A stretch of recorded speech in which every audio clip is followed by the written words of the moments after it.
We imagine a future, and our imaginings horrify us. In the case of this film, I wrote the script in the first person. It's the only time I've done that. It made it clear to anyone who read the script that we're on this ride with Oppenheimer. It was very unusual. It took me a minute to actually comprehend. And then I realized, oh, that's a huge responsibility. I don't know if we can be trusted, but I know the Nazis can't. Cillian playing Oppenheimer was the centerpiece of the film, but I knew that he was going to need the most extraordinary ensemble around him. Let's go recruit some scientists.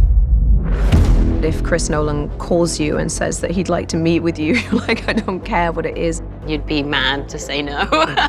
I feel like that's probably everybody's answer with this. From the second I read the script, I knew that he had a very acute vision, and if he were able to render that vision, that this film would be a masterpiece. All America's industrial might and scientific innovation connected here. Keep everyone there until it's done. It feels to me like every single character is significant because they're all historical figures of consequence. There's a chance when we push that button, we destroy the world. Chances are near zero. I tried to familiarize myself with Groves and the history, and then talk to Chris about what he needed from that part. Groves was almost like a kindergarten teacher in some respects because these scientists were so eccentric and not necessarily trustworthy. I mean, if you're looking from a military perspective. Why would we go to the middle of nowhere for who knows how long? Why? How about because this is the most important thing to ever happen in the history of the world? I was aware of who Louis Strauss was. I came to have a pretty even-handed understanding of him. He was a righteous guy. I think he was a great public servant, but he's always behind the scenes. I've always appreciated the people who are backstage. Truman needs to know what's next. What's next?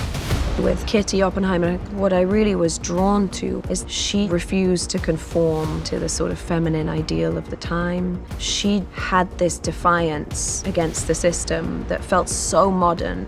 Jean Tatlock was blunt, knew what she wants, but at no point is she ever punished for that, and especially not by Oppenheimer. Theory will take you only so far. Oppenheimer sees things in sort of different dimensions. Physicists operate on a completely different level than we do, and I think sometimes it's a burden. So I was really interested in that. What we were looking for was a remarkably centered performance, the heart of the film, but also an ensemble piece. I was there on set every day, surrounded by a team of actors who knew more than I did about what was going on from their point of view. And that's what you're really looking for as a director. It's a profoundly moving and overwhelming experience watching it, because you feel so compelled to watch what's happening with these people and how they're drawn into the biggest of moral dilemmas and what they're wrestling with, all of the characters.